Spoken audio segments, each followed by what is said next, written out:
Hello everybody, in today's video I'm going to be showing you an extreme 3D golden snitch from Harry Potter. So it's got the little ball and then the wings that come up. This is one that is not wearable, it's not practical, it's not something that I would tell anybody to actually wear. In fact, I have actually since broke this nail after I made it because I dropped it, I'm very clumsy, and one of the wings broke off. Fixable for sure, but not something you'd want to wear. However, if you do want some more wearable Harry Potter designs, I do have a few I've done in the past and I can put links to those in the description box below. This one's just for the fun and for the practice. So I hope you guys like it, and don't forget to click subscribe to my future videos as well. So I'm going to start by, I don't know if you saw that underneath, there's a hidden little pair of glasses. So I'm going to start by painting the glasses on the tip of the nail. So I've got the one circle, and then I'm going to go through and I'm going to paint the other circle. If at any point you're like, oh, those aren't even, or they're crooked or whatever, you can always just wipe them off and do it again. That's the beauty of gel paint. And then I'm going to add the little attachment between, and then I'm also going to paint my scar. The thing to remember is that this is going to be inverted, so you want to paint this opposite of what it should be. Then I'm going to apply a layer of chrome base that's clear, and then I'm going to apply my gold chrome powder. I don't have to take the gold chrome all the way up above, but you just want to apply that over everything.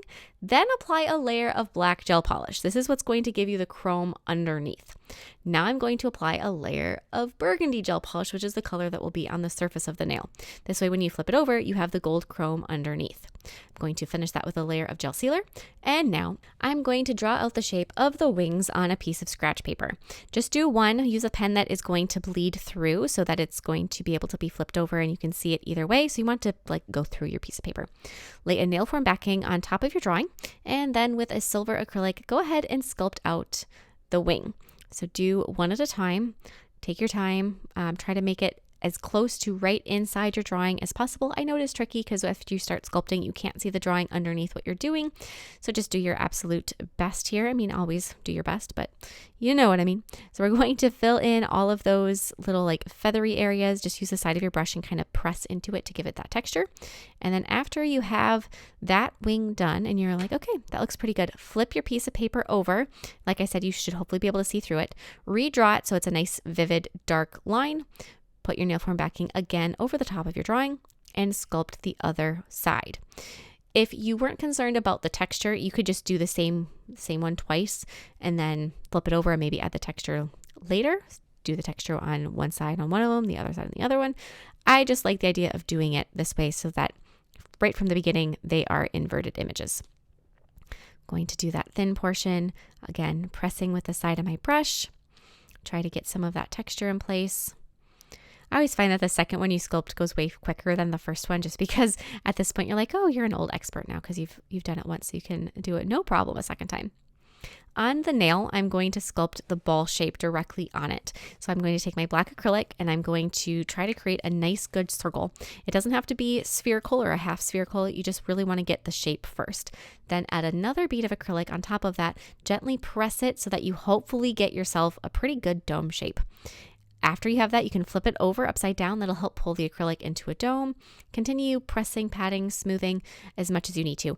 If it doesn't look right after you're all done and your acrylic has set up, you can always buff it or file it just to get it to have that nice circle shape. I'm now going to set 2 fingernail clippers next to it in a V shape so that they will support my wing, and then I'm going to attach them. I'm going to attach each wing. So I'm going to just start with the first one, try to set it up there. I found that they just set up and they stood up on my little fingernail clippers.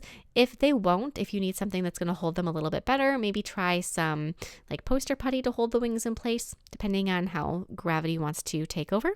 But then with clear acrylic, attach the wing to the snitch. So as you're doing this, you want to actually create a little bubble on the end of the wings. All of this texture will play in at the end.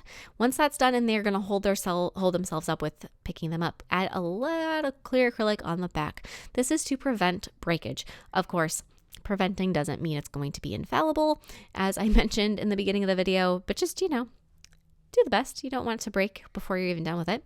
And then I'm going to apply some gel top coat over the whole thing. So I'm going to just paint over all of the black with gel top coat. Not the whole thing, the whole nail and the wings and everything, but just that black acrylic. apply some gel top coat carefully around it. This is going to hold your gold chrome powder.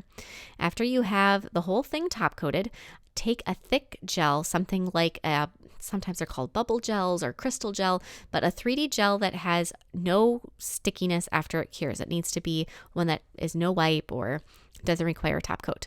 And add the details, all the texture to your snitch. So as you are adding these other details, take a look at plenty of pictures, take your time, carefully paint in all of these three-dimensional details. I know it is very difficult to see them in the video because you're painting something dark and shiny with something clear and shiny. It just isn't very obvious as to what you're doing. That's why looking at some photos is just so imperative, so that as you're doing it yourself, you know where to put those lines. After that's been cured, take some gold chrome powder and spread it out, press it into the surface of whatever has been black. So far that's, all of that dome shape. Just go ahead and apply that. If you get any of this gold chrome powder where it doesn't belong, it may stick to the background of your nail. You'll be able to clean that later.